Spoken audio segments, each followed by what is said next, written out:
My podcast about sports, about sports. Bop. Howdy, Ags. Welcome to the tailgate, home of Aggie football. What's up, C Money? Hey, buddy, how are you? Man, I am living the dream. Living the dream, Yeah, friend. You know, every day is just an absolute blessing for Mr. Pacini. nice. Um, how's things on your end, brother? Good. Went to the chicken oil company for lunch today. How was it? Kind of The new chicken oil company. it's a lot the same but there's obvious differences. I mean, they moved the kitchen around and the inside the aroma's still chicken oilish. How was the food? I want to say I think I remember it being better. I mean, the fries weren't hot, the burger tasted like it had been sitting on the grill for a little bit, but it was good. It wasn't terrible. It just maybe I just came at the wrong time. That doesn't sound great. So that's not a great endorsement. If you meant to endorse them, you did a poor job. No, it's the chicken oil. Burgers are expensive these days, man. I mean, to get a special, I mean, it used to be like $6. Now it's like double that, $12 or $13 for just a burger and fries and a drink. Freddy Special? It's called the Snuffy at the Chicken Oils. Oh, Snuffy. Snuffy. Well, Yeah. Freddy's I, at the chicken. I don't know that I'm going to be going to the chicken oil anytime soon, I don't think. They have a lot of TVs in there now. Do they?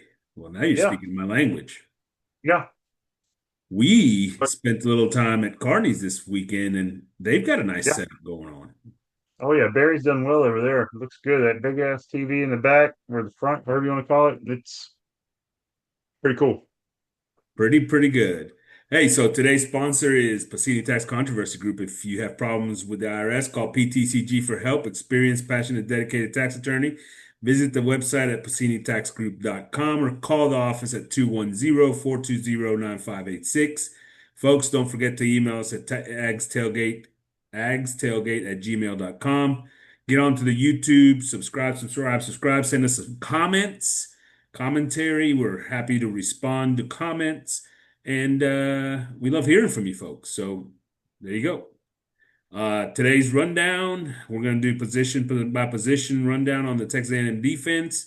And then next week, we're going to go a game by game prediction and some season win totals over unders, which I know is one of Corey's favorite topics. Is Yeah. as always our betting predictions. Yeah, we put in quite a few of them this past weekend. Uh, So before we get on to that, a few notes. So Saturday, Corey, Aggies had their first scrimmage of the fall.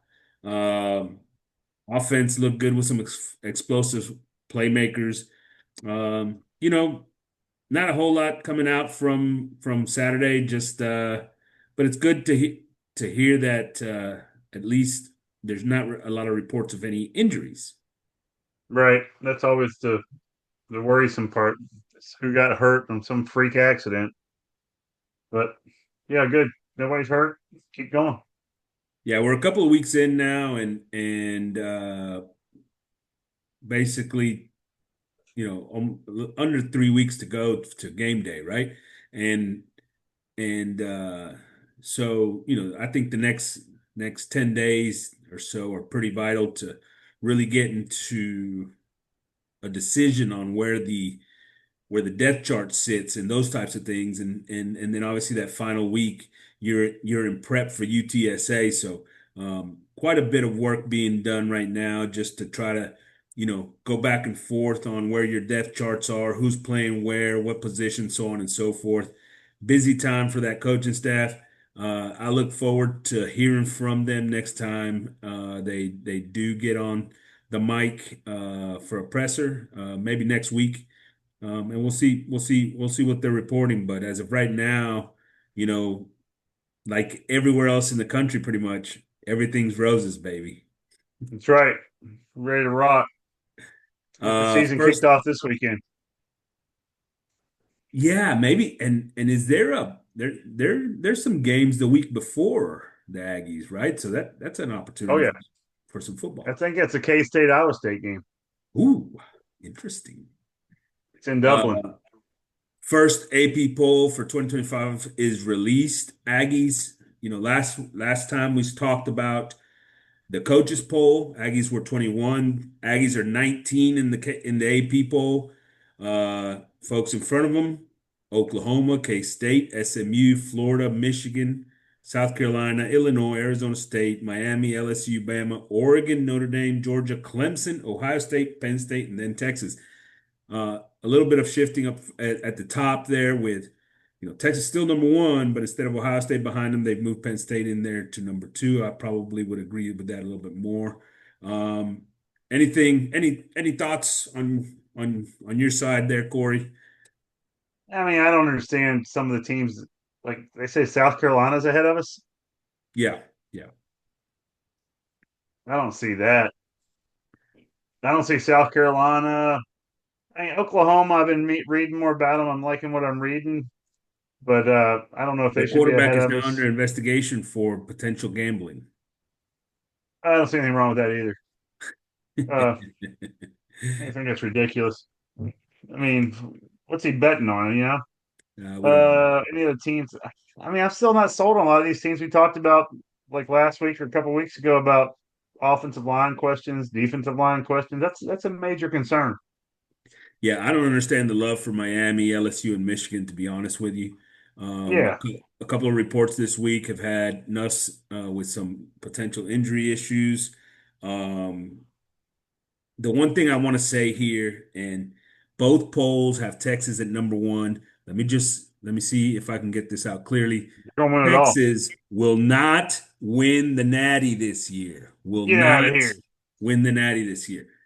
Book Mm, it. okay. All right. So moving on, let's get into some Aggie defense. Good. We're going to start up front and then move towards the back end.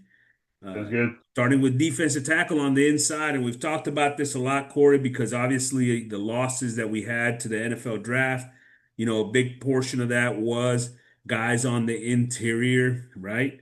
Um, Yes. and so, or guys that played inside and outside, but on the defensive line.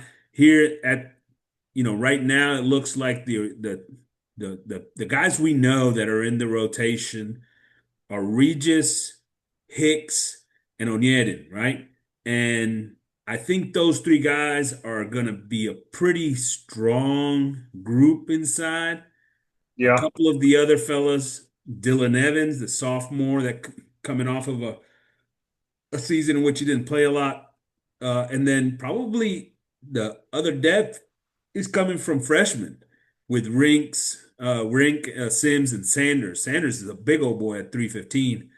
Um, and then you may get some of Searcy and Hayes, the transfers, coming in on passing downs and playing in the interior. So just starting with that and kind of knowing those guys, what are your thoughts on that, Corey? On that group? It's a lot different than what it's been in years past. I mean, this was definitely a strength the last couple of years. Now I'm not gonna say it's a weakness, it's just a big drop off in depth. I mean, we used to go what 3 deep per position. I mean, I'm talking like two defensive tackles. You had 2 or 4 guys behind them that could you don't lose that much production. Now it looks like, Hicks or Regis or somebody. We're talking Regis. No, nothing against him, but he wasn't one of the guys we expected 2 years ago to be the man in the middle. Does that make sense? We expected to have maybe a Walter Nolan or guys. I mean, just name them. Rolo Brunlow Denby. Dendy, the Yeah, big a whole bunch the of big them that would. Samoan. Yeah, I mean, a ton of them. But I'm glad we have these guys here. I think the production, as long as the coaching staff doesn't screw it up, I think they'll be just fine. But I'm not sure about being dominant. I don't think it'll be a dominant unit like we thought in the past. I think as long as they can stop the run game, get a little pressure up the middle, cause a little chaos, but I'm not counting on them to be our savior on defense. Yeah, that's a great point, man. I mean, in years past, we've talked about the depth at this position has been just absolutely incredible with top end talent. Um, and that's not the case anymore. But but I am pretty excited about the guys that we have. And I'll say this, I think that one, Albert Regis has turned into a pretty darn solid football player. I think, Pretty darn solid. I got you. Okay. and what I mean by that is he's kind of the rock inside, right? Like Yeah.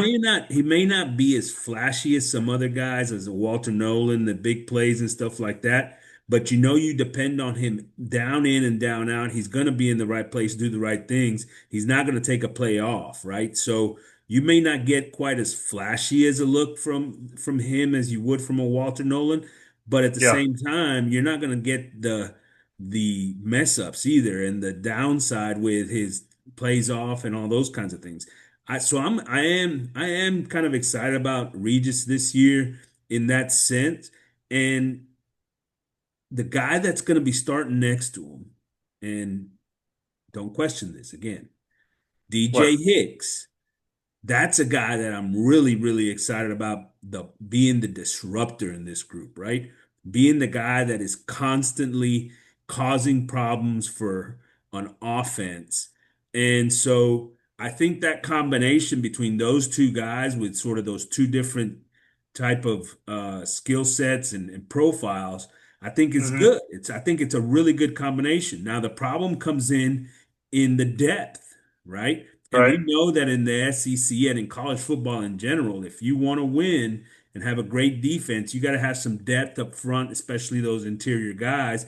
So Onyedin has to be a big piece of that, right? He's going to have to come in and really get up to speed with this defense and be a guy that we can count on in there, even if he's not, you know, super splashy and this big time, sort of producer at all times. He's got to be consistent and he's got to be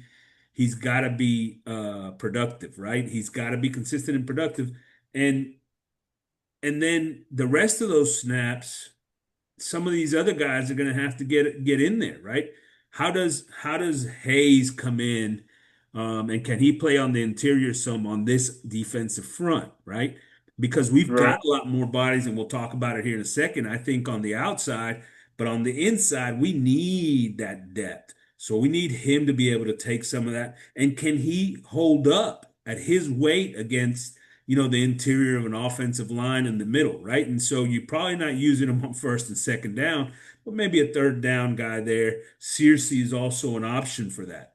Then the other guys that, sort of are intriguing, and I'm going to tell you, you know, freshmen don't normally do great in the trenches, right? In college football. Right. Yeah. They have to Um, put on some muscle. Yeah, but we got three pretty good guys, and specifically, I would say, Sanders is an absolute monster of a human being. I mean, he's 350 pounds, and that might be small for him. I don't know, dude. He looks bigger than that, and Hmm. he is I a like this.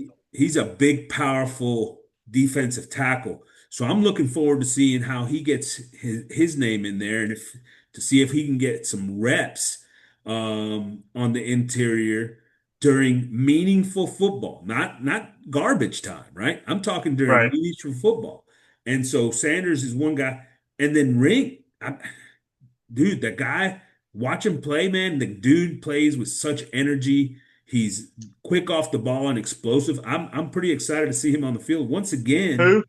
Ring, he's a defensive Yeah. tackle. Yeah, yeah. Yeah. I'm And just listening. Go ahead.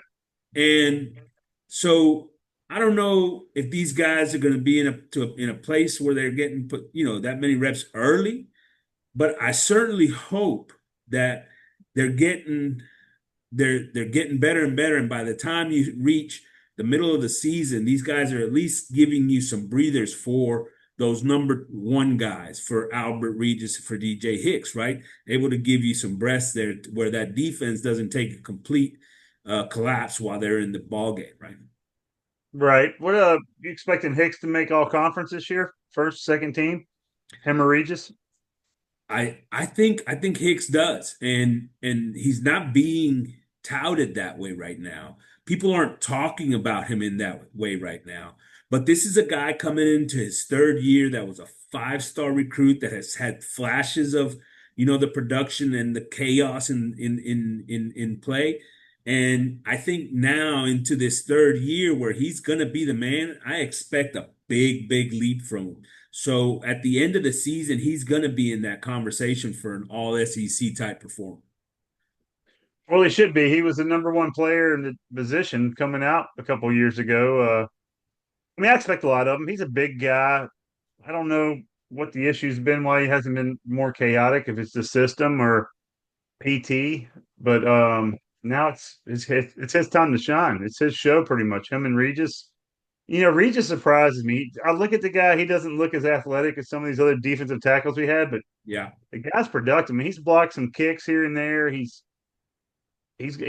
I gotta see his arm length because he must have long arms because he's not real tall. I've been reading. I mean, Hicks they say is 6'5". Regis is only 6'2". Yeah. That's More of a a bowling ball type guy inside yeah, right there. Yeah. yeah. But I mean, he's blocked a couple kicks here and there. He's gotten in the backfield. As long as these guys don't do the Walter Nolan thing where they take plays off, that just drives me nuts. When it's almost like you can see a guy when he dogs it, and that's not what we're about. I mean, if you're tired, get out of the game. Yeah, That's no, all I and got. and and that's absolutely correct, especially on a defense like Elko's, because you need every piece on this defense to be, to do their part, right? They Exactly. work. It's so much of a work together, and going across, and with gaps and everything. Like they have to be playing, and playing at a high level, right? Nobody can take plays off. You got to keep the motor going, and you're right. You're better off taking some plays on the sideline, and getting your breather over there than doing that on the field. Um, I also think, and I'm saying this about Hicks. I also believe that for this defense to be its best version, he has to be that guy, right? If he's Yeah. not, if he's not, I think I think we're gonna have to, you know, do a lot of scoring to win the games that we should be winning, right? And Well, and somebody told me we're going to be a really high scoring team. and we will score plenty of points. But it'd be nicer to be able to also play some defense, right? That I that think would be our ideal. defensive tackles will be fine because we're strong at other positions on the defense. Let's go ahead. All right, so potential surprises. Potential surprises on the at defensive tackle. Anybody that you think potentially could be into the mix and more in the mix than we're kind of talking about. No, not unless one of the defensive ends come down that are more experienced guys. And kind of like what they've done in the past where they move tackles to the ends. Now they're moving ends to the tackles. Like we were talking about that with I don't know who was it, Turner or Stewart, about oh man, they're defensive tackles. Now they're defensive ends. Those guys are really athletic. I don't know if we have that kind of athlete right now that can make that jump from an end to a tackle or a tackle to an end to get the rush that we want on. But I'm I don't excited to think see it. on a down to down basis, but I do think, like I said, I mean Hayes and Searcy have enough size to where they could do that in passing type situations, right? Yeah, I I agree think a with you. guy, and I mentioned him earlier, is DJ Sanders, and the reason I think he's a guy that potentially uh could get in the mix is because he already looks like a freak of nature. That size of his, man, he's huge, and and and you watch him play in high school, and it was clearly a man amongst boys. I mean, just manhandling offensive linemen just incredibly. So he brings a lot of power. We'll have to see how that translates, obviously, into the college game. But that's a guy that could give you some reps. Already has the size and that kind of stuff. Another guy, obviously, is Landon Riggs. We talked about him already. So, but he's explosive, big time motor. Um, and that the motor thing is always effort's a big part of it, right? As you're playing defense. That's what the whole motor keeps it going. And Dalen Evans, I mean, these guys were pretty high recruits. I mean, Evans. It says here. I mean, he was high. What's his name? You're talking about DJ. He was pretty high. I mean, so they have the talent. Just got to be able to get on the field. They got to, like you said, though, defensive tackles is a tough position to. That's when you turn to a man. You Get in there. mentioned That's a Jalen Evans, and one of the things that we heard from Mike Elko is that, and maybe Bateman as well, is that they've challenged him to really take on a bigger role, and they said that he had a few days of practice where those things were happening. The fact that yeah, they had to come to him to tell him that and sort of reiterate that, kind of a little bit concerning probably for a guy that right now has a wide open sort of depth chart to try to make his name, right? And so right. we'll see where that goes. I think he's gonna be somewhere in the rotation. I don't know that he gets quite, he's kind of, I think he's more in the background this year, and maybe hopefully next year he can take a real jump. Um, how about so who's your top performer in this group? Oh, Hicks. Yeah, I don't think there's any question there. I think it's No, DJ Hicks. I want to give a lot of credit to Regis. I think Regis is kind of maybe the leader and the rock in this group, but Hicks, I think, is the top performer. right. Um, moving on to defensive end, the rotation, at defensive end is probably going to be a lot of Howell, Kennedy, and then to the transfer, Searcy and Hayes. I I want to throw Marco Jones into that rotation mix. And we'll see how much he is in that mix early on. The guy has really put on a show when he's been on the field or when the public has been watching. Yeah, The coaches have been touting him. Obviously, he's a freshman, a true freshman showing up on campus. But at defensive end, unlike defensive tackle, true freshmen sometimes make an impact. So there's a chance that he gets into that rotation early, and I certainly hope to see him in there because I think he's got the explosive nature of a pass rusher that this team really needs. Some other guys in the mix: Solomon Williams, a second, and Pemba, that transferred from Georgia as well. So that's the one. what's your thoughts? What's your thoughts on this group, Corey? I want to see this transfer from Georgia get on the field. I want to see what he can do. He was pretty high recruited. Uh, you know, I don't know what he did there or why he left if he couldn't get playing time, but I don't know if the coaches here promised him something, but there must be a reason he left Georgia to come here. Yeah, and he's still a young guy, so I think he's still developing as well. Yeah, And I do expect him to be part of the rotation. We'll see how much of the rotation. I think that has a lot to do with what do we get out of Searcy and Hayes, right? We've talked about yep, those two guys as transfers. I believe the starters are Howell and Kennedy. I think those two guys are going to be your top line guys on the defensive line. But once again, at defensive end, a lot of rotation. Is it going to be Searcy and Hayes that take the second team reps with those guys, or do guys like Marco Jones and Mpemba take those reps away from them, right?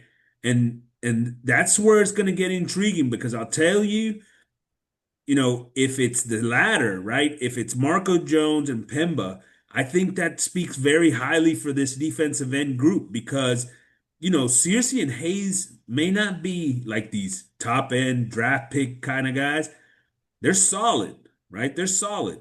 They'd make a right. good number two anywhere in the country, right? And so if they get passed over, that means we got two guys that are pretty darn good at number two, right? In Marco and Pemba. So Are you I'm seeing excited to see that group. are you seeing Cassius Howes a every down player? Yes, Cassius Howell is going Really? to be an every down player. He's gonna be the number one defensive end in this group. He'll probably get more snaps than any other one of these guys that I'm talking about. Um, Really? and I expect him to be productive. I expect him to be very, very productive. His numbers actually against the run last year weren't bad. Right. So now, mind you, he was playing more, sort of long down type situations, but. Um, That's what I thought. Yeah. but even then, I think he can hold up pretty well. So I'm not worried about that. Kennedy, he's also a little bit lighter, right, than some of the guys that we played there in the past. Um, Right. but on the other side of things, these two guys are really explosive pass rushers. And so when this team gets into that mode where it's going to be third down and 7, third down and 9, like these guys should be able to come off the ball and really help this defense change the narrative of problems getting pressure, right? There should be pressure up front. No, not in Also, this with guys defense. like Those Marco guys, if it's Jones, third and long, Alejo, we drop them back into coverage. I don't know what the hell you're thinking. Have you not yeah, seen our football team play? yeah, I have. Okay, I, so so, third down and long, we drop into coverage. We maybe send one guy, two guys. I don't understand that. I do not get it at all. look, we talked about it, right? Elko Ad nauseum. and Bateman both discussed the fact that there's been some changes in what they're going to do schematically. They feel like they can do more with regards to the rush and things like that. They felt like last year they did too much, dropping these guys into coverage and things like that. That's a good thing. We believe that's a good thing. Me, you think that that's a good thing. Take your defensive ends and let them do what they're good at. Let's send them after the quarterback, right? And Because he's so gonna kill it. He's gonna kill his secondary if he doesn't. The secondary can only cover a guy for so long. I don't care who you are. You know, that's absolutely correct, right? I mean, you're actually better off, yeah, getting pressure, make him than get rid of the getting ball. pressure and make them throw the football and let's see what happens, Exactly. right? Um, so out of this defensive end group, anybody that you could see as a potential surprise performer here? Yeah, man. If that kid from Georgia, I can't even say his name, And Pemba. Impemba. If I mean, he's got the measurables. 6'3", 250. It's about my size. It's a big son bitch. If he's any kind of athlete that I am, he should be great. Yeah, I think it's Marco Jones, right? I really do. I think Marco Jones has a chance to be a superb freshman right off the bat, and at some point start taking reps from some of these older guys, and hopefully by midseason we see that being the case. And so I wouldn't be surprised if he's the surprise, right? How about top performer for this group, Corey? I mean, it's got to be Cassius. I mean, he's the name right now. I mean, I think he'll get drafted after this season. I'm looking at our lines. I mean, we got a lot of older players on our that we're talking about. We're talking, juniors, seniors that we're starting. That's I think that gives a little bit of edge. And wait until we talk about linebackers and secondaries the same way. It's pretty neat. It's having a Yeah, hopefully a veteran experience, team. lots of experience at the Right. front level, at all levels, really. But here in the front, Yeah. but like you said earlier, it's more a question of where the backups are, right? Back a couple of years ago, you had backups that were also experienced and had some time on. Now Right. a lot of your backups are freshmen, maybe sophomores, right? Or redshirts freshmen sometimes. Absolutely. But I agree with you. I think Howell's the top performer here. I would Hmm. expect him to come close to a double-digit sack season, if not a double-digit sack season.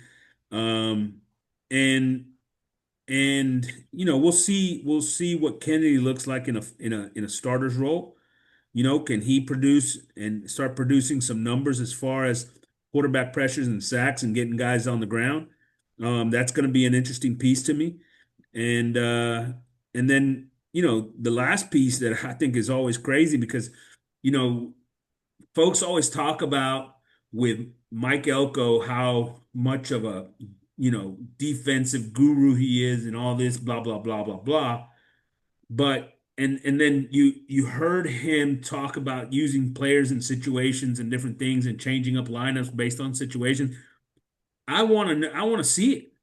I want to see that if it's third and 8, 9, 10, maybe we do go with four defensive ends on the field, take your defensive tackles off, or leave one defensive tackle, go three defensive ends on the field, and really Yeah, start bringing those pressures from all of those guys, right? Can we do that? exactly. Doing some more matchup stuff. I want to see it. Let's find out and see what happens. But I like this group. Got to stay healthy, and we probably need, at least one of those young guys to really start showing. So To what are you thinking with our defensive line between tackles and ends? How many sacks we talking this year? I mean, last year we tore it up. We had like maybe 10, 25. Last year, 25 as 25 a team. as a As a team. team, terrible. Um, Look, I think that number needs to get to, I mean, it if it gets to 40, There you go. I think that's pretty good. Pretty Um, good. I'll let you know. I'll let you know that a Elko coach defense has never hit the 40 mark. I didn't know that. Uh, But yeah, he's one of the best defensive coordinators in the nation, but he can't get pressure on the quarterback. Or he he was gets at pressure, he just doesn't 39. sack. Yeah, he was at 39, I think in maybe 2021. Um, and that was his best defense by far. Hmm. And so we'll have to see sort of how that plays out, right? I've always talked about the fact that he does too much with the twists and stunts and stuff like that. I think to a certain extent it hinders the pass rush at times because some of that stuff takes time. It takes time to develop, right? And so now we'll have to see, does he adjust that some this year? He's got some real true rush guys. Does he bring it and let them do those things? And, do we get That's funny. something up? You say he has real true. He didn't have one last year, and Scorton, Stewart, Yeah. Turner. I mean, I'm just saying he's had Yeah. people that can get after him. It's Agreed. just Agreed. he doesn't let them loose. He holds them back. I agree. No, he had him last year. You're right. And so we'll see if he learns from his mistakes, right? We'll see if he learns from his Yeah. mistakes. Moving on to linebacker, this is probably the position where, everybody loves York, right? And he's an incredible leader on and off the field for this team. I really like the kid. I think he's an awesome, awesome dude and works his butt off. What what we have to remember is that Torian York, while all these things are true about him, he's not like this supreme athlete on the field, right? He's Right. he's not Edgerrin Cooper, you know? Right. Scooby's a little bit more the Cooper fit. He's a better athlete sideline to sideline. I I would prefer if York were a better athlete, but at the end of the day, he's your leader. You're gonna have you do and he is solid as can be inside that box, right? Inside that box, he's as good as they get. Yep. But I think he does hurt you at times. One, in the pass game because he doesn't cover well, and two is when things are going outside and breaking outside all the time, right? Because he doesn't have that recovery speed to get out there. So he does have some deficiencies, but having said that, he's an incredible leader for this defense. And so guys him and Scooby are going to be the two guys getting the majority of the playing time. Other guys that can get in there, Jordan Lockhart, Damian Sanford, Tristan Jernigan, Kelvion Riggins, a freshman, I think is causing some talk in practice. Corey, what do you think about this group? I feel more comfortable about him this year than I did the last couple of years, to be honest with you. I mean, we had Coop the last, a couple of years ago, and I felt good with Coop, but after that, it was kind of this right here. They seem more solid. It's like we have two, three, or four guys that you feel comfortable. Sanford got in there last year. Scooby, York, they all, I mean, played a lot of minutes last year, so we have experience, and I feel comfortable with these guys. They know the system basically. Yeah, that is a great point. All these guys have got playing time, right? They were here last year, other than, Riggins, which I put on the list there.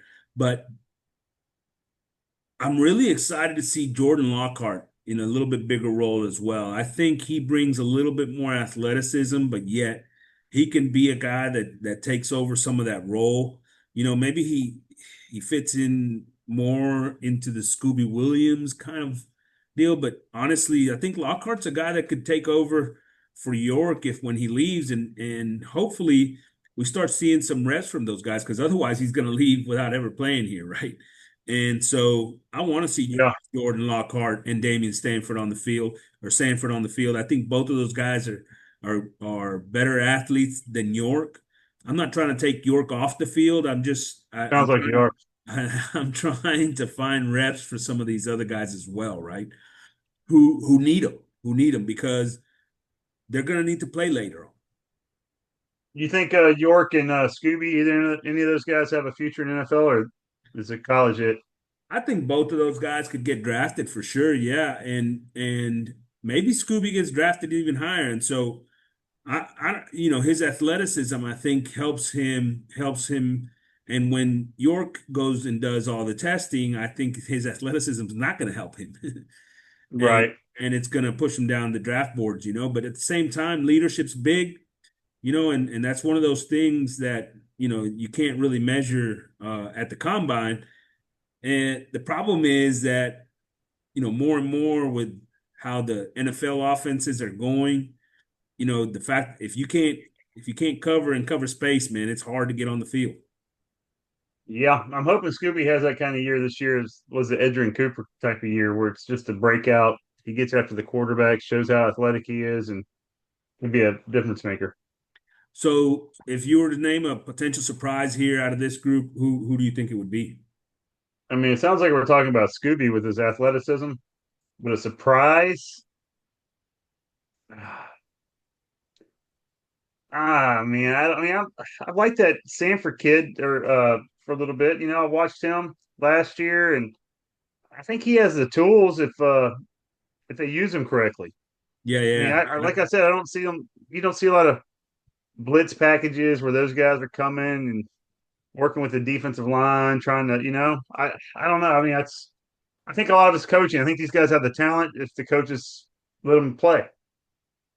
Yeah, I think Sanford's got a potential to get in there and get some more plays. And you're right, maybe in some blitz packages and things like that.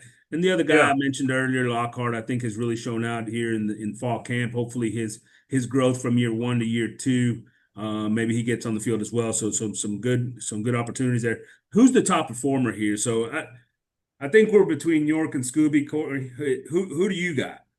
well, York's my man. I mean, I think he's gonna lead the team in tackles. I'm not saying tackles for losses, but the guy's a sure tackler. He's like our Ray Lewis. He's our coach on the defense. He's out there on the field. Uh, he's I like him a lot. I don't think this would be the top one of the top defensive units in the nation without him. Yeah, yeah. I'm gonna go Scooby, man. I'm gonna go Yeah, Scooby. I'm gonna go Scooby, and you're right. I think York is the leading tackler on this team, but I yeah. think you're gonna get bigger plays from Scooby and some more game-changing type plays. So I'm excited to see where that goes, and I do expect that when it comes to like these big game-changing type plays from our linebackers, I think Scooby's gonna be the one that's gonna be making those. Um, Yep. moving on to the safety position. Uh, top rotation. You're looking at Anderson, Brooks, and Ratcliffe. All three of them played a lot last year. They should all three play a bunch this year. Other guys that could get in the mix: Jordan Pride, Jared Kerr, who's been around for a while now, and Miles Davis, another young guy. What do you think about this group, the safety group? It's a lot of talent. This and the next position might be the most talented positions on the defense. We might have quite a few future pros in the defensive backfield. Anderson, I've been a fan of his since day one. We saw what he can do. He's I think he can light it up. That kid can light it up. I mean, you got Brooks, Ratcliffe. I mean, we've talked about these guys before. if we could play all three guys at the same time and about three or four of the other defensive backs and still have room for other players, it'd be great because we have a lot of talent in the backfield. Yeah, I look at this group here, and I think they're the group that has the most variance, right? Like there were times I felt like Anderson last year sort of disappeared in this defense. And they were using him more as a back end guy and this and that, but it just felt like you didn't, a couple of years ago, man, if he was on the field, you were hearing his name called, right? I mean, it was this, Right. he had an ever, he always had a presence on the field, was making plays and everything else. And last year, you just didn't hear it, right? Last year, you never heard his name called. And to me, that what they've been doing with him playing on that back end, I don't know, to me, he's sort of getting lost in the shuffle. I'd like to see him play a little bit more of an aggressive role, to be honest with you. Yeah. That's Um, that's his strength. I mean, because don't get me wrong. I know it sounds like you're a big Durkin fan the way you're talking about the way he used him. I understand that. But no, that's the thing. If Anderson plays closer to the line of scrimmage, you're gonna hear his name more. yeah, But yeah, I mean, all these and guys. the other two guys, Ratcliffe, look, you look at him and he looks big and physical. His issue as you watched him last year is the fact that he didn't have the movement skills in order to play on the back end as a deep guy or a one-on-one cover guy, right? He can't cover a receiver one-on-one. That's not in his strength. So now we've got, that's another guy that really probably needs to be playing in the box a lot more. Brooks is also a very physical guy, but he probably athletically more gifted. Now, last year, he didn't show that he was recognizing things on the run as much as a guy like Anderson. And so sometimes his reaction time was a little bit slower, but he got lots Mhm. of experience last year. So maybe that's going to lead to this year really taking that next step. And that's why I sort of say, this group has got the most variance because I wasn't terribly impressed with their play last year at safety. I think they've got a lot of upside still, especially with some of those young guys. I mean, a lot of these young guys are young other than Anderson. Um, but at the same time, like I said, they didn't perform necessarily. So we have to see a step forward from this group. Jordan Pride, Miles Davis, two young guys that I feel have the tools to be big time safeties in the SEC. Let's see if they start getting some of that playing time as well. Speaking of that, who's your, you know, potential surprise player in this group at the safety? I mean, I don't know if it's a surprise or not, but I mean, that kid Kerr has been here. It seems like forever. God, I've been hearing his name, and I mean, it just seems like a couple of years ago he was productive, and then he disappeared. I don't know what happened to him, but my surprise, I don't really have. Maybe Radcliffe, but it'd be a surprise if it wasn't. Him Yeah. or Yeah. Brooks or Anderson. I mean, That's an interesting Davis. comment on Kerr. Under the prior regime, he was part of that number one recruiting class and all that group, right? Yeah, He stuck around and he's been here and he's done his thing. And under the prior regime, they really got him on the field a lot. It yeah, feels like he hasn't really like he's kind of in the doghouse with this group, right? Like yeah. I don't get it. they don't even last year he didn't get a ton of playing time. And so I wonder if by now some of these young guys in Pride and Davis have passed him up. I'm not sure I don't know if he's gonna if he's Mm, gonna get the rotation, the spots, the playing time, the snaps in order to yeah, to to really stand out here this year. Um, we'll have to see. I'll tell you my surprise guy is Miles Davis. I think the dude is a potential all SEC guy next year. I think he's got that kind of athletic ability. So I want to see it on the field now. I want to see him start getting some of those reps because I want next year he has to be ready to step on the field full time, right? And you only do that by getting some experience. So um, it has to happen this year. It has to happen this year. And I wouldn't be surprised if he made some plays. Who do you think is going to be the top performer from this group? Anderson. That's my pick. I mean, I like him. I'm high on Bryce, I but I love mean, it. I love it. that's my call. Who do you like? Man, I am so torn here. And I think that. I think that Brooks has the best potential, but honestly, the guy we've seen doing it is Anderson. He's the guy that sort of we've seen actually complete, but that was under the prior regime. So now I don't know. I'm gonna go Brooks because it seems like this coaching staff kind of is more in his corner, even though he's had a little bit of issues this offseason, right? A couple of things popping up there. But I'm going to go Brooks, and hopefully this is the year when he really takes the step that the reps that he had last year really help him in developing his reading of the offense, right? I think last year that's where he struggled. He was kind of slow in diagnosing plays. So hopefully this year, because of that experience, he's diagnosing plays and playing a lot faster. He's got the athletic tools. Now, if he can react faster, I think he can be a big time ball player. So in hopes of that, I'm going to go Brooks. Where's Dalton Brooks from? Shiner, Texas. What? Yes, home of Shiner beer. Yeah, There you go. pretty good. Uh, Moving on to the cornerbacks, All huge, right. and we're going to include the nickels in this. So this is a group of three, really. Yep. In the rotation, Will Lee, Tyreek Chappelle, Julio Humphrey, maybe Javon Thomas, Des Ricks, Jordan Shaw. That's six. So that's kind of two per spot, right? Two deep on Yeah, that. it sounds like they're all defensive line. Yeah. Others That's what that it may sounds be in like. the mix, Bravion Rogers, Dejon Yeah. Hittaway, and Jameer Beal Goins. Those are two young guys as well. All three of those guys are kind of young. So, what do you think about this group? And it's funny that Uh, you make it similar to the defensive line back in the day.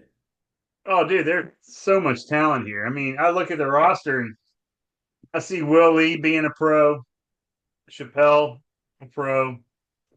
If Des Ricks comes around, he has the talent, I believe, to be a pro.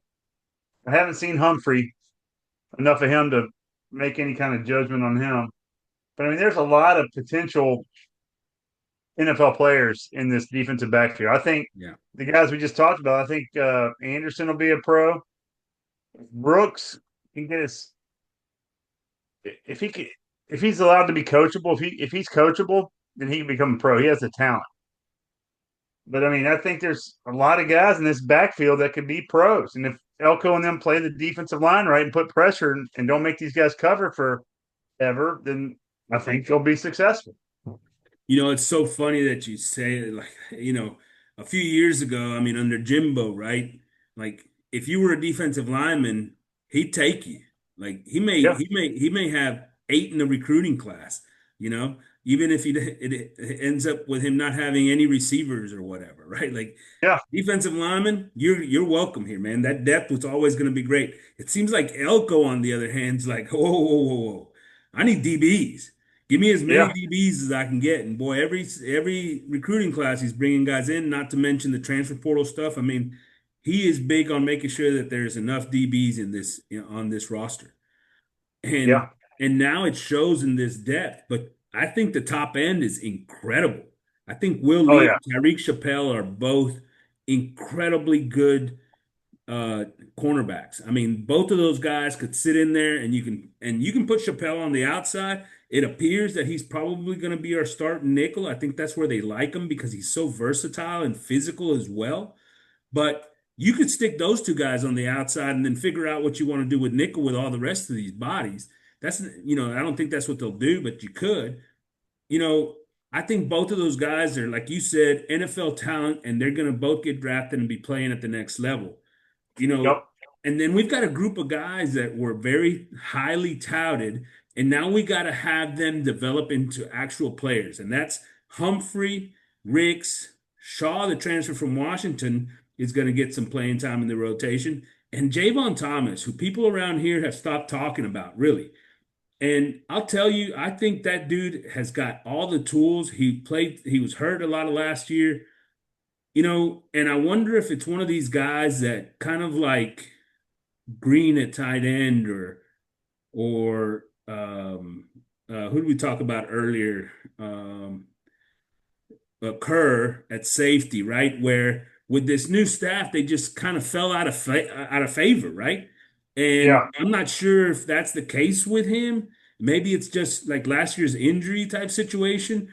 But you know how it goes. These coaches then bring in these new players, and they think they're very smart and they know can identify talent, and they're going to put the players out on the field.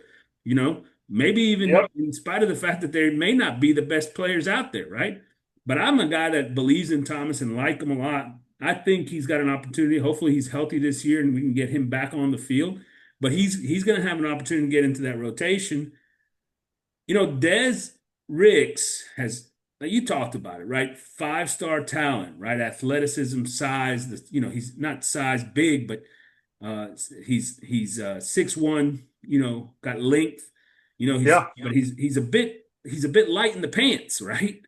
And to me, Right. where he loses out is really the fact that he gets dominated sometimes. You get those big receivers on him and they just use them, right? They just absolutely abuse them and create separation with physicality. You know what I mean? And Yep. so and so that's what I've seen from him so far. Can he change that? That's the question to me. Can he change that? Can he do something, get so good with his, footwork and things that he can avoid creating that space for opposing receivers, right? Um, Humphrey, he was at Georgia. He started 10 games at Georgia. They're known for kind of DBU over there. You can't be that bad, Well, right? I mean, they're right there at DBU. They're right there with the Aggies.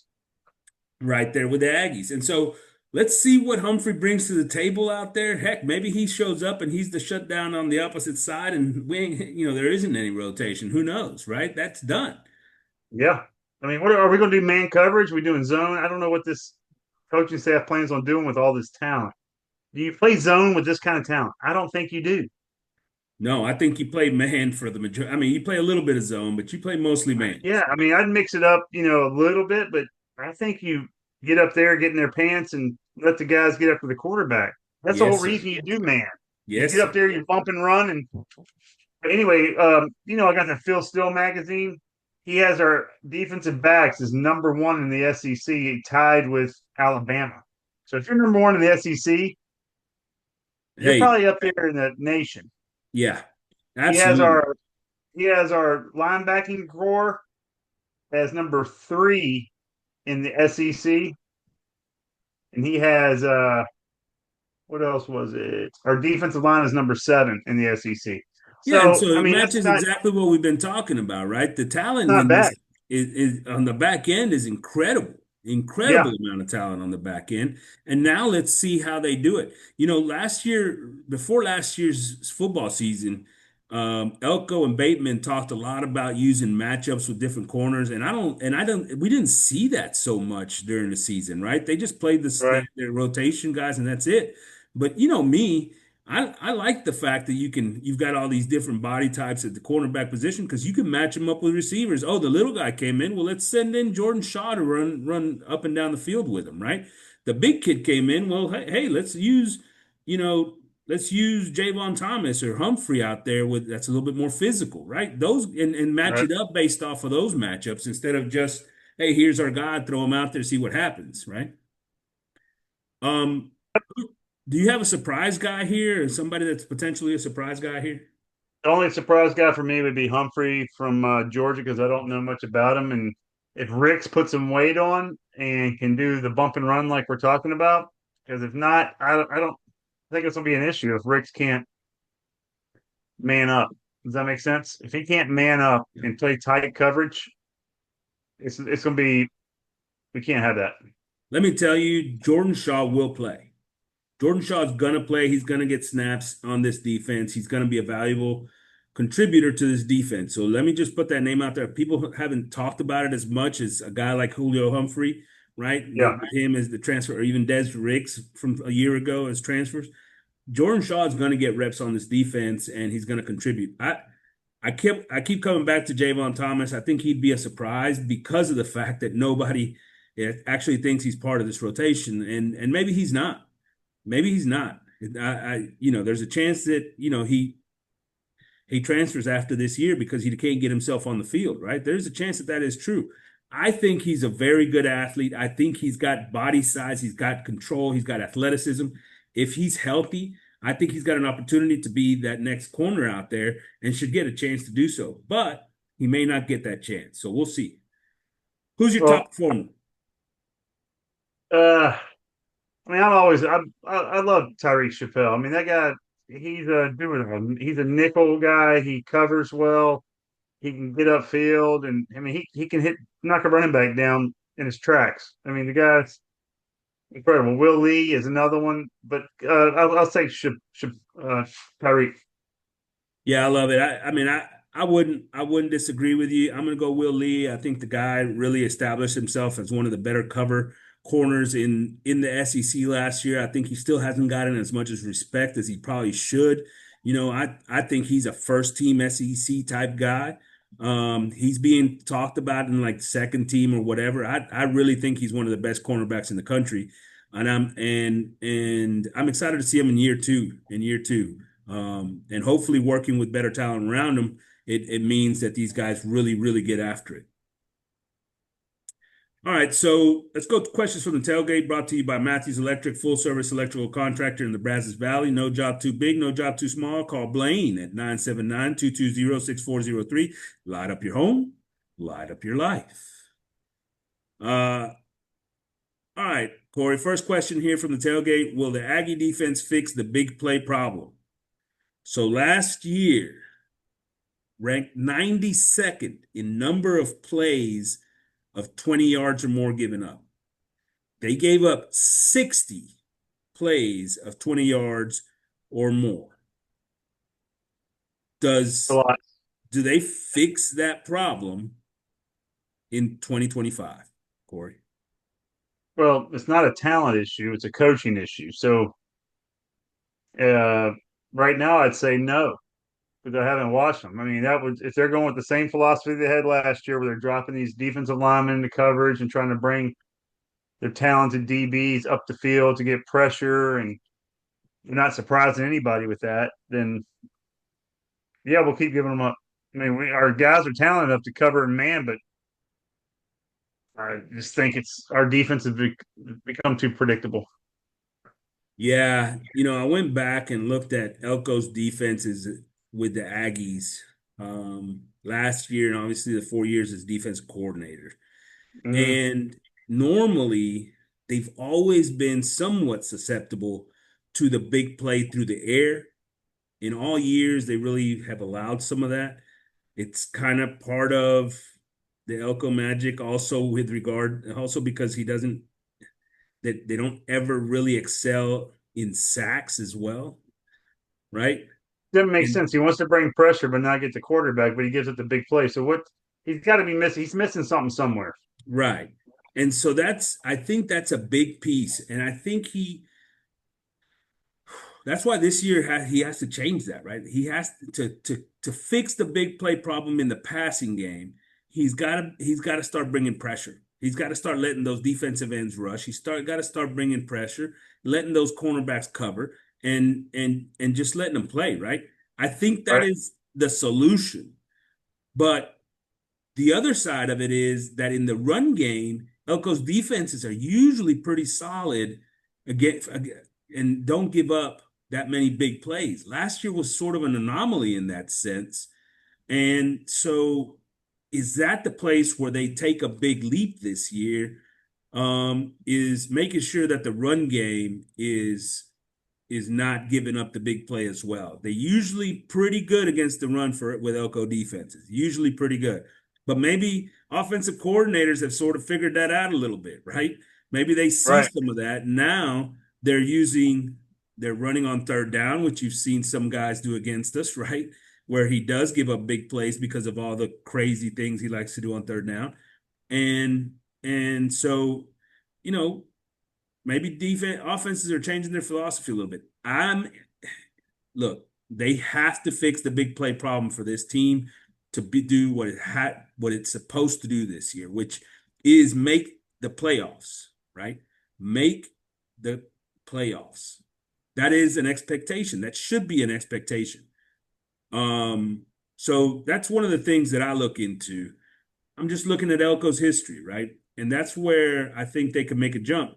And he is going to have to change his philosophy a little bit. But you go look at it. Last year they were 64th in sacks. We talked about the sacks earlier. They had 25. The year Yeah. before under Smirk and Durkin, they had 42. 42 what? 42 sacks the year before under Smirk and Durkin. All right. He's a great defensive coordinator. He's not. You were saying that earlier. You're saying that earlier. The year before that, though, they only had 19 under Smirk and Durkin. That was 111. That's terrible. But he made adjustments, evidently. But he did. He clearly made some adjustments there. Under Elko, they had 21 was their best year with regards to big plays. 21 was their best year in regards to defense in general. And, they were 18th with 39 sacks, 18th in the country with 39 sacks that year, right? Yeah. So, you know, that's sort of his where he's been. If you get to 40, that's a pretty good season for anybody in the country. Most years, the most in the country is right around 48 to 50 something. Okay. So, But turnovers. We need turnovers. We need to get more turnovers. and we know what brings turnovers, pressure Pressure. and coverage, right? Yeah. So yeah, these are the things that cause turnovers, and hopefully Elko and his crew over there with Bateman start to figure this out and say, hey, why don't we adjust a little bit? Let's adjust our scheme. Let's not be so proud that we can only do things one way around here. All Right. Question number 2, what should expectations be for Aggie fans? Wins, so on and so forth. What's our record going to be? Is that what you're asking? Like, are we going to win? What should Aggie fans expect from this team? Yeah, what should they expect? I mean, the more I read about them, I think in 9-3. Bad. The worst case, I think, is 8-4. I think 9-3, maybe 10-2. Our defense looks pretty solid. Our offensive line's solid. Running game's solid. We don't have as many question marks as a lot of these other teams do, I don't believe. And we're an experienced team. I'm looking at what we have. I mean, we have a lot of experience. We're not starting many young players at important positions anymore. I mean, we don't have a freshman quarterback anymore. We don't have a freshman running backs getting the ball, freshman receiver. These are our offensive line is all upperclassmen damn near. I mean, even our defense is secondary, all juniors and seniors basically. Linebackers, same thing.